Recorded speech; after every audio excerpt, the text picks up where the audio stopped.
Əştərxanda tatar dilində çıxan Qonaş, yəni Günəş qəzetində maraqlı bir yazı dərc olunmuşdu. Çoxlarını narahat edən bu vacib məsələdə məzlum şərq qadınının taleyi probleminə toxunulurdu. Cavan ailələr niyə tez dağılır? Müsəlman oğlanları nə üçün öz qızlarımızı bəyənmirlər? Ailə həyatının zəhərlənməsinə səbəb nədir?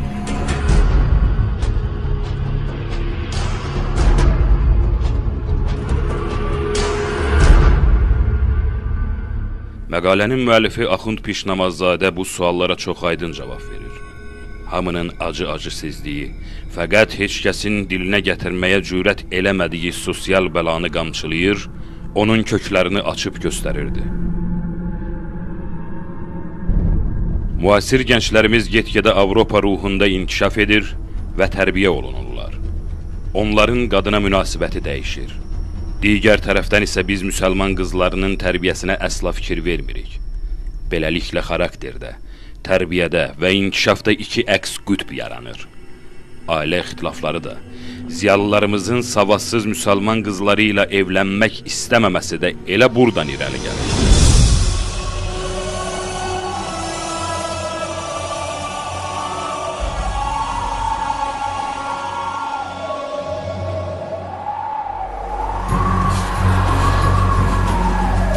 Yazı geniş əks-səda doğurur. Şərq aləmində ailə işinə qarışmaq olar. Özü də kimdir bunları yazan? Dövrün tanınan ruhani alimi, görkəmli bir şəriət bilicisi. Bu ki, İslam təfəkkürünə çox ciddi bir zərbədir.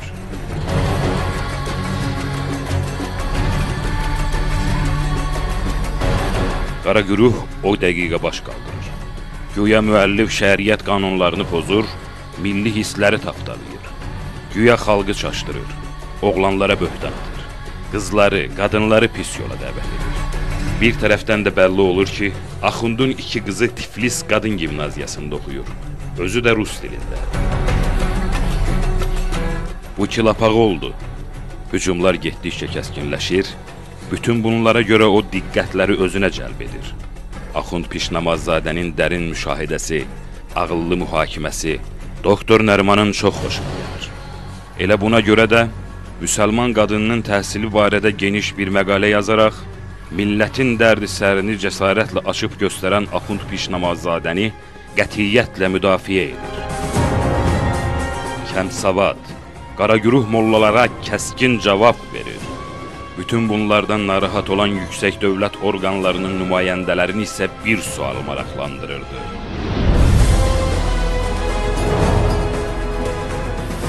Axı qadın hüququnun bu alovlu mübarizi Axund Pişnamazzadə kimdir?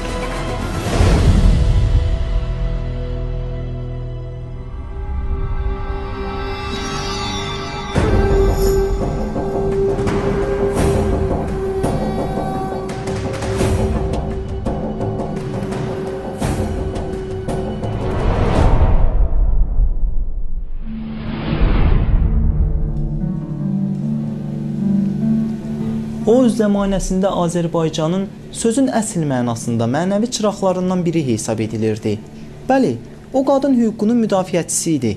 Amma haqqında söhbət açacağımız bu böyük şəxsiyyət hər şeydən əvvəl Azərbaycan milli ruhunun, milli koloritinin keşikçisi idi. Təbii ki, məşəqqətli həyat yolu keçən bu səlamətçi insan, sonralar Azərbaycanda mənəvi rifahın pozulmasına böyük səylə cəhd göstərən, bir çox məmuru elə təkcə öz adı ilə narahat edən Mirzə Məhəmməd Axund Məşəd Əlioğlu Pişnamazzadə idi. O, 1853-cü il may ayının 15-də Gəncə şəhərində ruhani ailəsində dünyaya gəlib. Məhəmmədin babası Axund Hüseyn Pişnamazzadə Gəncə Cümə məscidində Mirzə Fətəli Axundzadiyə məntiq və fiqhdən dərs deyib. 19-cu əsrdə Gəncədə yaşayan Mövlanə Hüseyn fiqh elmləri ilə yanaşıb başqa elmləri də bilib, ən yüksək alimlərin başçılarının daşıdıqları Mövlanə ləqəbinə yiyələnib, sufilik ideyalarını təbliğ edib. Vaiz kimi böyük hörmət qazanan Mövlanə Hüseynin çox güman ki, Gəncə camisində mədrəsəsi də mövcud olub. Lakin Axundun fəaliyyəti Gəncə camisindən daha çox İmamzadə ilə bağlı olub.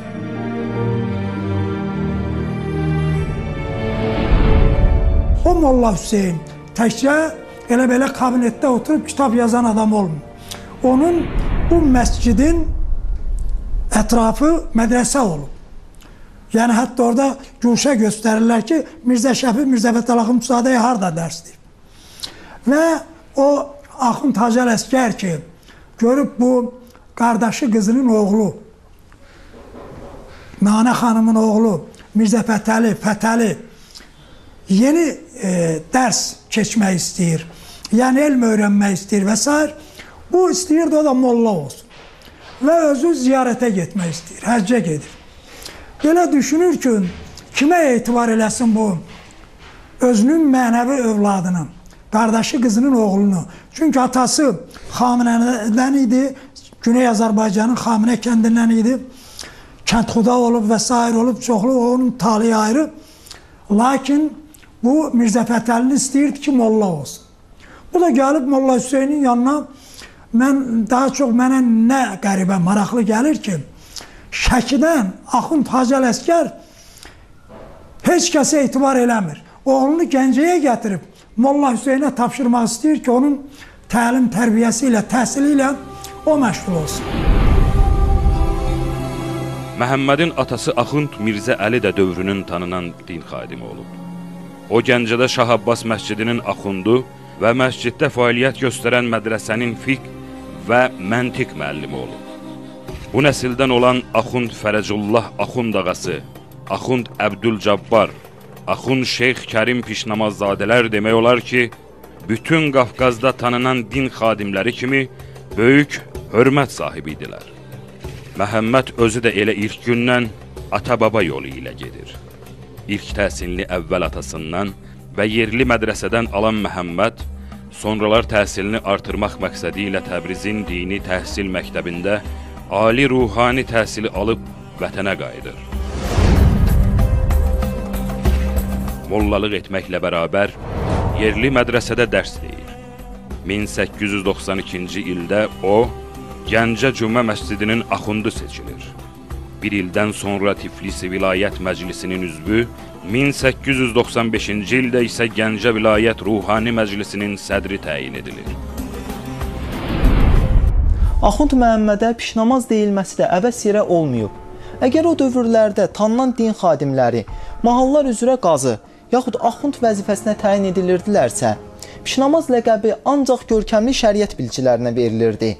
Təbii ki, Məhəmməd Pişnamazzadə bu adı özü qazanmaqla yanaşı, xalq özü də Pişnamaz adını, Pişnamaz ləqəbini ona layiq görmüşdü. O həqiqətən də dövrünün tanınan din xadimi və pişnamazı olub. 1912-ci ilin fevral ayında Məhəmməd Pişnamazzadə ilə bağlı bir sənəd tapılır və bu sənəddə Pişnamazzadə ilə bağlı maraqlı məqamlar üzə çıxır. Müsəlman aləmində o, əsas və görkəmli ictimai xadimlərdən biri hesab edilir. O, Qafqaz diyarı hüdudlarında müsəlman üsul-u cədid məktəblərinin, kitabxana qiraətxanaların, müxtəlif xeyriyyə cəmiyyətlərinin yaradılmasının təşəbbüsçüsüdür. Öz əsərlərində, məqalələrində və ictimai yerlərdə söylədiyi nitqlərində o, müsəlmanları birləşməyə və milli tayfa davalarına son qoymağa çağırırdı. Pişnamazzadə öz baxışlarına görə mütərəqqi müsəlman və eyni zamanda yüksək dərəcədə dindar, ciddi adamdır. Müsəlman ruhaniləri arasında və cəmiyyətdə görkəmli mövqeyinə görə seçilir, sadə və ayıq-sayıq həyat tərzi keçirirdi. Heç bir əyləncə yerinə getmir, kübar dairələrdə dolaşmır. Bac, xərac və rüşvət almaqla məşğul olmur. Çünki bunlar onun xalq xadimi və idealist əqidələrinə ziddir və ümumiyyətlə xarakterinə yabancıdır. Ermənilər Gəncəyə basqın eləyən vaxt, bu Şeyx Rustam görür ki, vəziyyət pisdir. Bunlar hamını qıra-qıra nə uşaq bilirlər, nə arvadlara sataşırlar, gəlinlərə sataşırlar. Bilmir, nə qarşısın, ham bütün abiyabit eləyir ki, nə qədər qadın var, mənim padvalım tutunca dolduracam onları. Yaxın, küçəlimi, dostmu, tanıyanmı, bir-birinə xəbər verib, hamısı gəlirlər, yığışırlar bunların məhləsinə. Oradan da bunun böyük padvalı var imiş. Hamısını orada gizlədir, ağzını bağlayır. Ora gedən olmasın deyin. Məcbur eləyirdi ki, nəcis yaxsınlar üz gözlərinə, kömür yaxsınlar. Orada həmən padvalda pis qoxular olsun, əskərlər girsə oradan qaçsınlar. Beləliklə bir padval adamı, qadını, qızı, gəlini hamısını bu müdafiə eləyir. Sağ-salamat 3 gün orada qalandan sonra, ermənilər sakitləşəndən sonra hamısı çıxır, hərə öz evlərinə gedir. Mən eşitdiyimə görə, yəni məsələn, Goranboy ilə Gəncə arasında vaxtilə böyük bir ixtilaf əmələ gəlibdir. Yəni qaçaqların törətdiyi bir xoşa gəlməz, yəni hala görə və tacirlər öz atlarını, karvanlarını keçirə bilmirlərmiş orada. Hətta məsələn, mən yəni yaşlılar bunu danışırdılar, şahid olan adamlar ki, qan düşmançılığı və yaxud ondan da böyük düşmançılıqlar olan yerdə Məhəmməd Pişnamazadə ora gedəndə insanlar barışırlarmış. Yəni ona bir şəxsiyyət kimi insanlar hörmət göstərirdi. Məsələn, biz əgər həmin devr, 20-ci əsrin əvvəlində Mirzə Ələkbər Sabirin şeirlərinə baxın. Mirzə Ələkbər, yəni ki, Mirzə Ələkbərin biz şeirlərində görürük ki, millət öz uşağını oxutmaq istəmir, məktəbdən qaçırdı. Amma Məhəmməd Pişnamazadənin açdığı məktəbə görürük ki, uşaqlar axınırdı. Bu təhsil yəni məktəblə getmirdi. İnsanlar məktəbin rəisi kimdir, məktəbdə olan uşaqlarını kim himayə eləyəcəkdir. Və eyni zamanda da Gəncədə həmin devr çox böyük ziyalı potensialı olubdur. O ziyalılar əgər bunu bir şeyx kimi qəbul ediblərsə, o titulu veriblərsə, hər halda onun yəni müəyyən dərəcədə əxlaqi xəssiyyəti də bundan özünü göstərir. Yəni Molla Pişnamazadə öz dövrünün böyük bir din xadimi, din alimi olub. Yəni gör bu nə səviyyədədir ki, Azərbaycan Ruslar tərəfindən işğal olunub, Gəncə işğal olunub və bu qısa bir müddətdə Gəncədə xalq, ziyalı təbəqə yenidən özünü bərpa edib dirçəldə bilir. Yəni hətta görün nə yerdədir ki, Pişnamazadələr bunlar məsciddə pişnamaz vəzifəsini icra ediblər. Yəni məsciddə namaz qılanların qarşısında bunlar durublar. Görünür, gözəl səslər olub, dini gözəl biliblər. Ona görə həmişə məsciddə o namaz qılanların qarşısında bunlar dayanıb, qabaq hissədə. Və ondan da bu o qədər şərəfli vəzifədir, bu onların soyadına çevrilir. Axund Məhəmməd Pişnamazadə dövrünün mütərəqqi fikirli adamı idi. O elmə, təhsilə xüsusi diqqət yetirər, qayğı göstərərdi. Lakin dərs dediyi mədrəsənin təhsil üsulu və fənlərin yeksənəkliyi onu qane etmir. Məhz buna görə də yeni savad kursları açır və burada dünyavi elmlərin öyrənilməsinə şərait yaradır. Əbəs yerə deyil ki, Gəncədə Məktəb-i Xeyriyyənin bünövrəsini də o qoyub. Burada ilk dəfə olaraq şagirdlər məktəbli paltarı geyinirlər. Dərslər ana dilində keçirilir. Kasıb uşaqlar təqaüd alır. Əla oxuyanlara xüsusi geyim forması verilir. Varlı uşaqları təhsil haqqı ödəyir, kasıblar isə pulsuz oxuyurdu. O şagirdlərdə vətənə, xalqa, dinə məhəbbət hissi aşılayırdı. Xeyriyyə məktəbində şəriət fənləri ilə yanaşı, dünyəvi elmlər də tədris olunurdu. Məsələn, Məktəb-ül Xeyriyyənin müdürü olarkən Pişnamazadə, yəni bu çox maraqlı bir məqamdır. O zaman Gəncənin general qubernatoru olur, yəni adı, ismini dəqiq bilmirəm. Həmin o şəxsin yoldaşı Məktəb-ül Xeyriyyədə dərs deyir. Yəni rus dilində dərs deyir.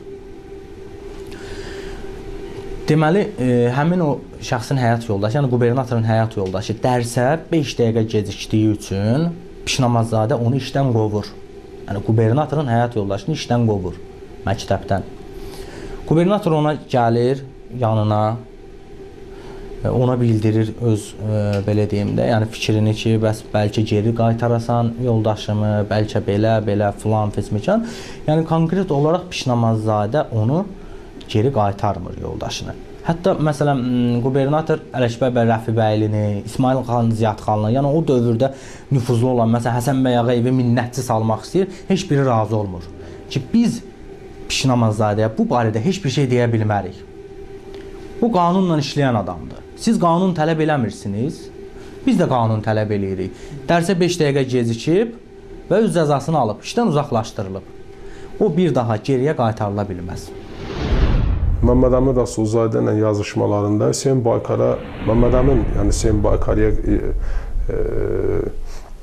cavab olaraq yazır ki, deyir, mən indi anladım ki, bizim qurduğumuz o, yəni az müddətli yaşayan Azərbaycan Xalq Cumhuriyyətinin o baza hissəsini, kadr hissəsini Məhəmməd Pişnamazadənin açdığı məktəblər təşkil elədi. Bu Məktəbül Xeyriyyənin ən ömdə, böyük əhəmiyyəti onda idi ki, mən deyərəm ki, Türkmənçay Gülüstan müqaviləsindən üzübəriyə milli maarifçilik birinci orada yarandı. Bu o dövr idi ki, ermənilərin yaratdığı terrorçu Daşnaqüstün firqəsi İranda, Türkiyədə, habelə Qafqazda bir sıra ciddi terror aktları həyata keçirirdi. İranda Babillər hərəkatı, Türkiyənin müharibələrdəki məğlubiyyəti, sultanlığın məhvə sürüklənməsi, Rusların ucqarlara pis münasibəti, xalqları demək olar ki, qarşı-qarşıya qoyması, cəhalət, səfalət. Təbii ki, o zamanlar millətsevər Məhəmməd Pişnamazadəni narahat etməyə bilməzdi.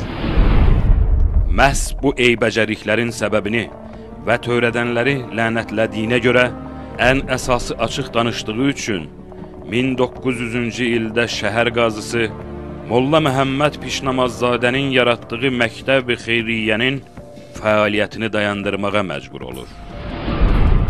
Məktəb-i Xeyriyyə o vaxtı nəyi dəyişə bilərdi? Bir növ o zaman o məktəb ki var idi, o köhnə üsul ki dərs deyirdi, ona qarşı idi bu bir. İkincisi, o məktəbdə yüksək dərəcəli alimlər çalışırdı, elmli insanlar çalışırdı.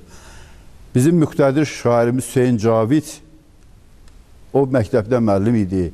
İdris Axundzadə rus dilinə dərs idi. Mirzə Abbas Abbaszadə 20-ci ildə onu ruslar şəhid etdilər.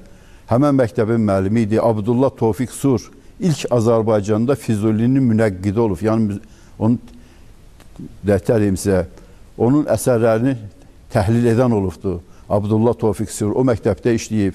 Onun tələbələrindən olubdu. Tanınmış Turançı Əhməd Cavad onun müəllimi olubdu. Məktəb-i Xeyriyyə bunlara sərfəli döydü. Üstün rüdəsinə demək çağrışlarına cavab vermirdi. Oradakı çalışan ziyalılar, müəllimlər hamısı mütləqiyyətin nifrət edən adamlar idi. Mütləqiyyəti sevməyən adamlar idi. İrəliyə doğru xalqının işıqlı gələcəyi uğruna çalışan adamlar idi. Məktəbül Xeyriyyənin bağlanması tək Məhəmməd Pişnamazadə ilə əlaqəli deyildi. Çünki Məhəmməd Pişnamazadə bu fəaliyyətin özünü şəxsi mənafi üçün eləmirdi ki ondan.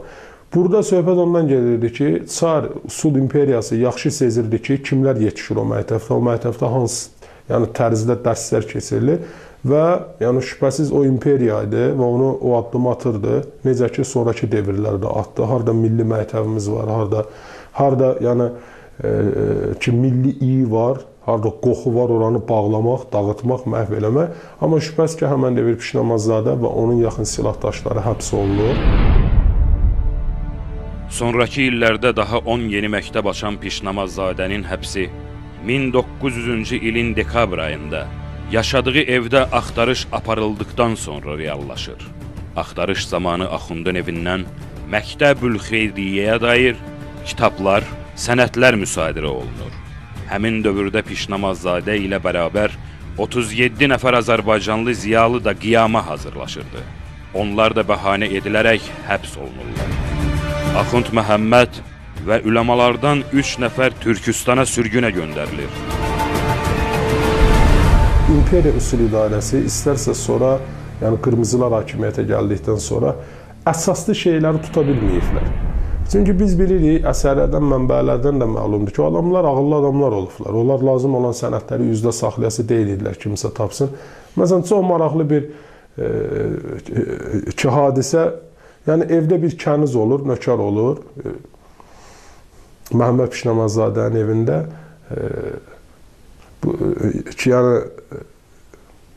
Gülnaz adında 20-ci ildə bolşeviklər Gəncəyə girəndə, daxil olurlar evə, evin içindən fars dilində, ərəb dilində bir sənət çıxır. Sənəti göndərirlər Moskvaya. O sənətin üstündə bunu tuturlar. İnanmırlar yerli oxuyanlara. Və Moskvadan cavab gəlir ki, bu sadəcə bir kəvindir, kəvin kəsilib. O Gülnazın kəvinini kəsibdir.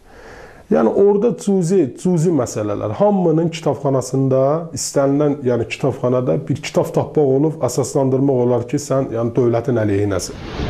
Peterburq, Varşava dəmir yolunda bir dənə Luçinski adına bir stansiya var. O stansiyadan bir dənə bağlama göndərilir. 2 bağlama göndərilir Gəncəyə. Göndərilənin adı yoxdur. Amma alan adamın adı var, Pişnamazadədir. Bu polislər çox maraqlanır ki, bu nə tər bağlamadır ki, göndərənin adı yoxdur. Açanda görürlər, burada 2500 ədəd nüsxə fransız və türk dilində ədəbiyyat var. Bunlar gizli surətdə, məxfi surətdə məktub göndərirlər Gəncə jandarmeriyasına ki, yoxlayın görün bu kimdir.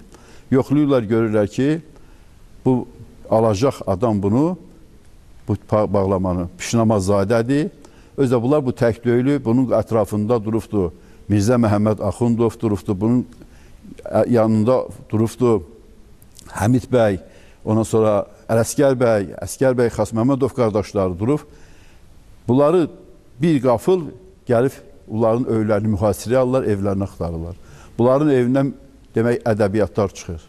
Ədəbiyyatlar çıxır. Bu ədəbiyyatların çıxdıqları bunların əlinə tam sənət kimi götürülür və bunları sürürlər. Mirzə Məhəmməd Axundovu 5 il sürürlər Azərbaycandan kənara, İran sərhədinə. Pişnamazadə mərhumu isə sürürlər Türkistana.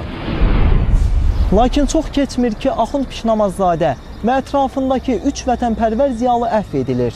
Gəncəyə geri dönən Pişnamazadə burada da öz nəcib işlərini davam etdirməyə başlayır. O zamanki Gəncə ziyalılarını başına toplayıb yenidən bir mədrəsə tikdirir və bu mədrəsənin müdiri olur. Ümumiyyətlə, 1905-ci ildə erməni terrorçularının Azərbaycan türklərinə qarşı törətdikləri soyqırım və bu soyqırımda Rusların o zamanki erməni terrorçu firqəsi olan Daşnak sütunu müdafiə etməsi, o zamanki İrşad qəzetinin baş redaktoru olan Əhməd Bəyaoğlunu vadar edir ki, artıq Azərbaycanda Difai adlı özünün müdafiə təşkilatı yaratsın. Din xadiminin maarifçilik fəaliyyəti Difai müdafiə təşkilatı yarandığı dövrdə də getdikcə genişlənir. Bilənlər, duyanlar ona qiymət verirlər. 1906-cı ildə geniş ictimai fəaliyyəti nəzərə alınaraq Gəncə vilayəti qazisi təsdiq olunan Məhəmməd Pişnamazadə elə həmin il Difai Partiyasının Gəncə şöbəsinin sədri seçilir. Pişnamazadə o zaman bunların əksəriyyətindən yaşlıdır, böyüydü, ağsaqqal idi. Biliyorsun, Axundzadə, sonra Qusub bəylilər, Xas Məmmədlilər, bunlar hamısı cavan idilər. Özə Pişnamazadə onların çoxsuna mədrəsədə dərs edmişdi. Orada o status quo məsələsi var da, bu ağsaqqallıq məsələsi var.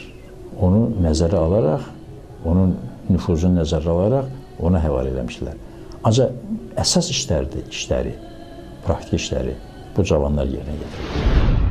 Ola bilsin ki, bir məqam da ondan ibarətdir ki, məhz onun Difai Təşkilatının Gəncə şöbəsinə sədrlik eləməyi Difai İslami bir addır. Yəni müdafiə, ərəb adıdır. Məhz ola bilsin ki, yəni bu yönümdən də ola bilər ki, məsələn bu şəxs məhz Difai Təşkilatının Gəncə şöbəsinə sədrlik etmişdir. Amma müəyyən, məsələn, tarixçilər qeyd edir ki, həm Pişnamazadə sədr olmuşdu, həm də Ələkbər bəy Rəfibəyli sədr olmuşdu. Və hər iki şəxsin də təbii ki, böyük nüfuzu var idi o dövrdə Gəncədə. Sadə bir molla arxasından apardığı kütləni böyük bir ziyalı apara bilmirdi. O mənada Məhəmməd Pişnamazadə və Ələkbər bəy Rəfibəyli bunlar ayrı-ayrı istiqamətdə ikisi də sədr idi. Amma söhbət nədən gedirdi? Ələkbər bəy Rəfibəyli tamam başqa bir istiqamətdə fəaliyyət göstərirdi. Məhəmməd Pişnamazadə tamam başqa. Amma ki, yəni bizim əlimizdə dəqiq sənəd, bəlgə yoxdur ki, biz sübut eləyək ki, Difai Partiya. Çünki mən yenə deyirəm ki, bu partiya qapalı bir partiya olub. Gördüyü işlər tamamilə sirr olubdur. Lakin Nağı Şeyx zamanı Nağı bəy orada bölür. Əslində Difaidə liderlər siyahısı yazır Nağı bəy. Yazır ki, bizim dini rəhbərimiz Pişnamazadədir. Tutaq ki, qol gücümüz Ələkbər bəydir, Rəfibəylidir. Amma Məhəmməd Pişnamazadənin difaisi olması, sırf o difa ilə bağlı olması tarixin daha sonraki mərhələsində özünü daha qabarıq şəkildə göstərdi.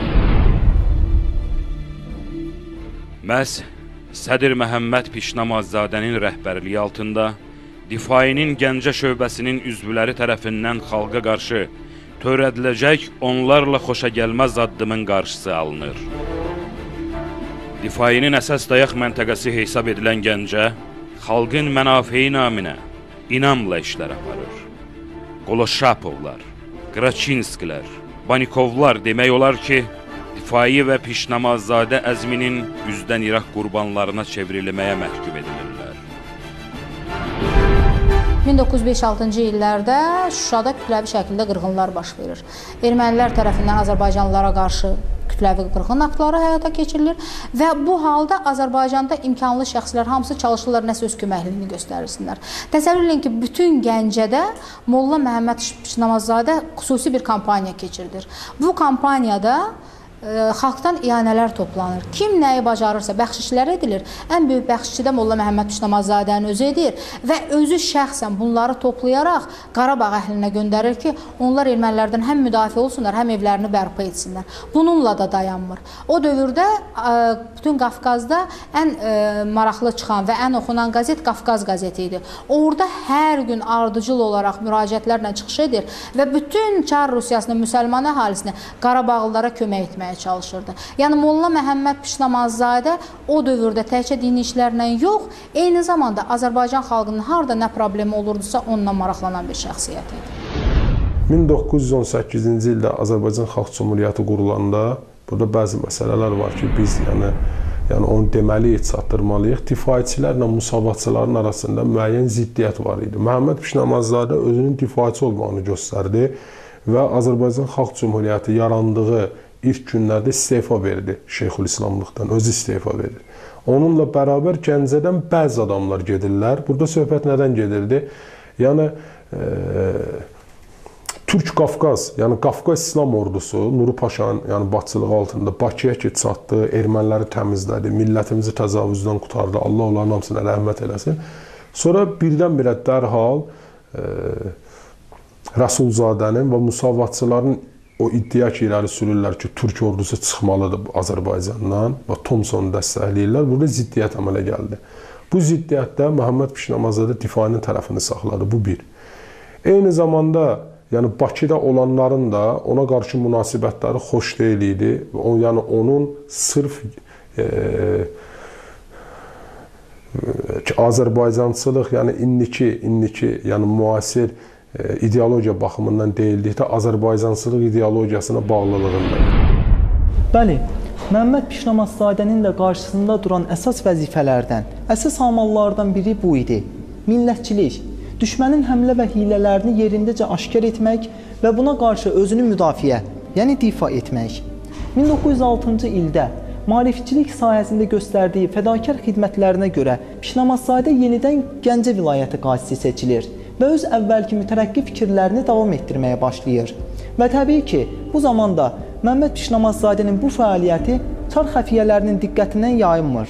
Öz inadkarlığı sayəsində Məhəmməd Pişnamazzadə yenidən təqib altına alınır. Pişnamazzadə Türkiyə və İran hökumətləri ilə əlaqə saxladığına və hər iki hökumətin ziyalıları ilə ünsiyyətinə görə günahlandırılır. Güya o, Qafqazda Rusiyaya qarşı ixtilaf hazırlayır, təbliğat aparır. Beləcə, günlərin birində Türkiyədəki İttihad və Tərəqqi, habelə İran inqilab rəhbərləri ilə əlaqəsinə və Çar Rusiyası əleyhinə fikirlərinə görə Axund tutulur. 1906-cı ilin oktyabr ayında daim nəzarət altında olan Pişnamazzadənin və dostlarının evində qəfil axtarış aparılır. Onların mənzilindən Difai partiyasına məxsus türk, fars və rus dilində xeyli siyasi kitablar, intibahnamələr və 2 möhr ələ keçirilir. Axund Molla Məhəmməd Pişnamazzadənin evində axtarış aparılanda o 2 möhürdən biri Məktəb-i Xeyriyyənin möhürü olur. Amma digər möhür barədə yəni heç bir mənbələrdə dəqiq qeyd olunmur ki, bu hansısa bir firqənin, hansısa bir partiyanın, ola bilsin ki, məsələn, Qeyrət firqəsinin möhürü ola bilər. Çünki o dövrdə 1905-ci ildə yalanan Qeyrət firqəsinin məhz təsisçilərindən biri Axund Molla Məhəmməd Pişnamazzadə olmuşdur. Ola bilsin Qeyrət firqəsinin möhürü olmuşdur. Amma digər bir möhür dəqiq olaraq Məktəbül Xeyriyyənin möhürü olmuşdur. Yəni əşya dəlillər daha tutarlıdır. Nəinki şahidlər. Çünki şahid insandır. Bir gün bu cür deyə bilər, sabah başqa cür deyə bilər və digər məcburiyyət qarşısında demişəm. Amma əşya dəlil ən canlı bir şahiddir. Sözsüz ki, Məhəmməd ağa kimi bir adamın evində Azərbaycanın bütün ab-ı havasını, istər siyasi, istər ictimai, istər maarif, ab-ı havasını əks elətdirən sənətlər var idi. Bu elə-belə dövrdür. Onun yazışmaları, onun deyək, tövsiyələri, özünün bəlkə gündəlik, hətta cümə günləri üçün cümə xütbələrindəki hazırladığı xütbələri filan. Çünki mütləq xütbə oxunurdu. O xütbələr. Yəni, bunu axtarılacaqdı orada, deyək ki, onun qarşı, onun dövlətə etimadsızlığına qarşı, etimadsızlığını göstərən dəlillər tapılacaqdı. Bu da o dövr üçün yəni təbiidir. Hər bir dövrdə o mümkündür, təbiidir. Möhür də sözsüz ki, birinci elə bir şəxsin mütləq öz adına möhür olurdu. Çünki bu müştəhid idi hər şeydən əvvəl. Hər hansı bir məsələ olanda, bilirsizmi? Həm də bizim o dövrdə Azərbaycanlıların axı heç özlərinin anadan olan uşağın qeydiyyat məsələsi yox idi. Bu qeydiyyatı xüsusən oğlan uşaqları doğulanda gedirdilər, deyək ki, o ruhaninin, müştəhidin yanına, o da bir yerə onu yazırdı, adını, atasının adını və bir möhür vururdu ona ki, həqiqətən, məsələn, bu uşaq filankəsin oğludur, halalzadədir, filan nəsildəndir. Yəni, mən elə başa düşürəm ki, elə də o bir siyasi şeylər olmayıb. Ancaq yəqin ki, belə desək ki, onun gündəlik işlətdiyi möhürlər idi. Axund ikinci dəfə həbs alınır. Məhkəmənin qərarı ilə 3 illik həşdərxana sürgün olunur. Lakin burada da Pişnamazzadə olduqca çətin şəraitə rəğmən müsəlmanlar arasında maarifçilik ideyalarını yayır və onların maariflənməsi üçün köməyini əsirgəmir. O, mətbuatla müntəzəm əlaqə saxlayır. Həşdərxanda nəşr olunan Həmiyyət, Günəş, Burhan Tərəqqi kimi qəzetlərdə günün vacib məsələləri barədə məqalələrlə çıxış edir. Məqalələrdə müsəlman qızlarının təhsilə yiyələnmələrinin vacibliyindən xüsusi söhbətlər açılır. 1909-cu ildə Axundun sürgün həyatı başa çatır və o Tiflisə qayıdır. O zamanlar Tiflisdə Axundun yaxın əqrəbəsi olan Fərəcullah Pişnamazzadə Qafqaz müsəlmanları Şiə Ruhani İdarəsində işləyirdi. Məhz öz yaxın əqrəbəsinin köməkliyi ilə Pişnamazzadə də eyni adlı quruma üzv seçilir və çox çəkmir ki, Qafqaz Şeyxülislamı təyin edilir. Məhəmməd Pişnamazzadə 1918-ci ilin dekabr ayınadək məhz bu müqəddəs vəzifədə çalışır. Axundun diqqət yetirdiyi məqamlardan biri də məzlumlara, kimsəsizlərə qayğı göstərmək olub. Birinci Dünya Müharibəsi zamanı viran olan Qars, Ərdahan və Ərzurum şəhərlərində ata-analarını itirərək, ac-yalavac çölləri dolaşan uşaqların taleyi onu gecə-gündüz narahat edir. Pişnamazzadə fitva verir ki, Ramazan bayramında yığılan fitrə pulu bir yerə toplansın və həmin vəsaitlə yetim uşaqlar geyim və yeməklə təmin olunsun. Onlara sığınacaq yerləri yaradılsın. Belə də olur. Şeyxülislamın səyi ilə didərgin türk balaları isti sığınacaq tapırlar. Axund 1915-ci ildə Son Xəbər qəzetinin 7-ci sayında imkanlara üz tutaraq yetimlər evinin açılması üçün vəsait toplamağa çalışır. Yəni oradan Ərdahan, Qars, Ərzurumdan bir çox yetim, yəni ermənilər tərəfindən vəhşicəsinə ata-anası öldürülmüş yetim uşaqlar, yoxsullar, aclar, bunlar Gəncəyə gətirir. Bunları əslində Cavad əfəndi gətirirdi, Əhməd Cavad gətirirdi. Çünki Əhməd Cavadın çox yaxşı ünsiyyəti var idi, yəni o işlərlə bağlı. Və nəinki qapı-qapı düşüb. Qapı-qapı düşüb əslində onları yerləşdiriblər evdə. Bəziləri deyir qapı-qapı düşüb, yəni vəsait toplayıblar. O vəsaitə görə də öyle idi. Əhməd Cavadla Məhəmməd Pişnamazzadə bilirdilər, şəhəri tanıyırdılar. Harda varlı adam var, harda yəni imkanlı adam var, uşağa baxa bilər, bölüşdürürdülər və onlardan yəni son dövrə qədər yəni qalanı var idi, yaşlı. Yəni Ardahandan gələn qaçqınlardan mən özüm şəxsən birindən ünsiyyətdə də olmuşam, dünyasını dəyişdi bir 6 il bundan qabaq. Onları gətirib paylayırdılar ki, məsələn bu ikisinə sən bax, bu da bizdəndir, türkdür, ermənilər öldürüblər, atasını, anasını yetim qalıbdır. Və eyni zamanda, yəni maraqlı məsələ nədir? Yardım əslində qapı-qapı düşüb alınmayıbdır. Deməli ki, İmamzadənin gəliri və eyni zamanda həmən il 14-cü ildə, 1914-15-ci ildə Ramazan ayında fitrə pulunu tamamilə yığıb göndəriblər Şərqi Anadoluya.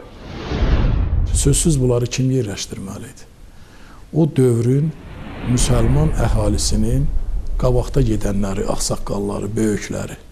Və mən inanıram ona. Bəlkə kimdənsə gedib bir imkanlıdan xahiş ediblər ki, sənin imkanın var, sənin bir müsəlman, məsələn, bir ailəni, 2 ailəni yerləşdirmək. Bunu sən yerləşdir, biz də sənə müəyyən qədər kömək eləyərik. Çünki bu nüfuzlu adamlar zamin durmasaydılar, kimsə kimsəni tanımaza, bilməzə gətirib yerləşdirməsi biraz müşkül məsələ idi. O dövr çox böyük bunlar fəaliyyət göstəriblər. Bir o illərdə, bir də 18-ci ildə çox böyük bu adamların elə məhz ona görə də həmin dövrdə Məhəmməd Ağa Şeyxülislamlıq məqamına gəlib çıxır. Pişnamazzadə Azərbaycan Demokratik Cümhuriyyətini böyük rəğbətlə qarşılayır. 7 ay təzə hökumətlə işləyəndən sonra xəstələnir. Axund Pişnamazzadə 7 ay Azərbaycan hökumətinə xidmət etdikdən sonra xəstəliyinə görə öz ərizəsinə əsasən Qafqaz Müsəlmanları Şiyə Ruhani İdarəsinin sədri və Şeyxülislamlıq vəzifəsindən azad olunur. Həyatın enişli yoxuşlu yollarından zinhara gələn ağsaqqal nəhayət bir qədər asudə yaşamaq üçün üst tutur doğma şəhərə və yenidən Şah Abbas Cümə məscidinin axundu təyin edilir. Sən demə, həyatı bu qədər rahat başa vurmaq o qədər də asan iş deyilmiş. Gəncədə şura hökuməti hakimiyyətə gələr-gəlməz bu parlaq şəxsiyyət səbəbsiz yerə burjuya ziyalısı və qatı dindar adı ilə yenidən həbs olunur. Şeyxin günahsızlığı barədə heç bir dəlil-sübut fayda vermir. Yalnız köhnə dostu, sürgünlü illərindən tanış olduğu Nərmanovun şəxsi müdaxiləsi nəticəsində o həbsdən azad edilir və iş yerinə qayıdır. Nərmanovun ölümündən sonra Axund yenə də sorğuya tutulur və haqsız yerə incidilir. 80 illik ömrü beləcə təqiblər, sürgünlər, istiraplar içərisində keçir. Bolşeviklər gələndən bu adam dünyasına 38-ci ilə qədər, ölənə qədər, vəfat eləyənə qədər 12 dəfən həbs olunubdur bu. 12 dəfən. 6 dənə evi müsadir olunubdur. Burada yəni söhbət nədən gedirdi? Doğrudan da əgər Nərman Narmanov olmasaydı, Məhəmməd Pişnamazadəni Gəncə üsyanından dərhal sonra yəni öldürəcəkdilər. Burada necə olur? Yəni evin içində yığıncaq 23-cü ildə axırıncı səfər satılır və NKVD tərəfindən evin içində gəlib axtarış aparırlar. Bir neçə böyük ruhanini həbs eləyirlər və belə əlaqələndirirlər ki, Məhəmməd Pişnamazadə yeni bir üsyan hazırlayır. Güya difaiçilər yeni bir üsyan hazırlayırlar. Bundan başqa həbs olunur bir dəfə Şeyx Nizaminin, yəni biz bilirik ki, Şeyx Nizaminin cəsədi, sümükləri bir dəfə öz qəbrindən çıxarılıb Şah Abbas məscidinə gətirilib. Yəni həmən hadisədə Məhəmməd Pişnamazadə həbs olunur və tarixi mənbələr göstərir ki, onun qəbirdən çıxarılmasına fitvanı vermişdi, icazə vermişdi ki, yəni şeyxin təhqir olunmuş məzərdən çıxarılıb Şah Abbas məscidinə gətirmək.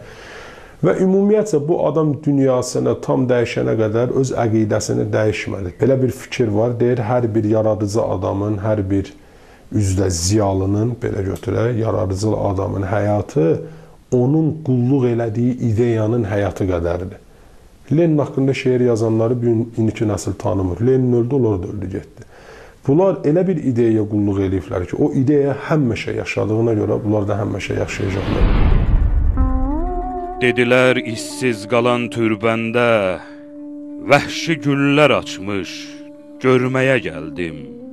O hücrə cənnətin xakinə mən də həsrətlə üzümü sürtməyə gəldim. Təqiblərə və həmkarlarının bir çoxunun repressiya olunmasına tab gətirməyərək Axund 1938-ci ildə vəfat edir və İmamzadə qəbirstanlığında babası Mövlana Hüseynin sərdabəsində dəfn edilir. Olunmasına tab gətirməyərək Axund 1938-ci ildə vəfat edir və İmamzadə qəbirstanlığında babası Mövlana Hüseynin sərdabəsində dəfn edilir.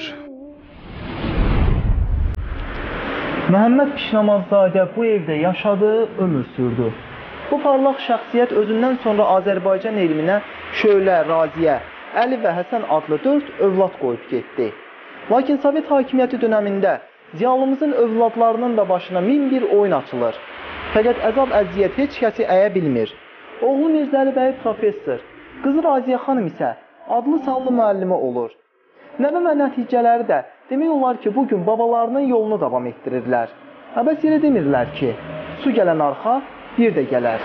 Öz həyat kitabələrinin böyük hissəsini, həyatlarının ən şərəfli və keşməkeşli illərini, millətin mənafiyindən doğan amallarla bağlayan tarixi şəxsiyyətlərimizin həyatının öyrənilməsi gələcək nəsillərə Azərbaycan milli ruhunun təbliği baxımından dəyərli vasitədir.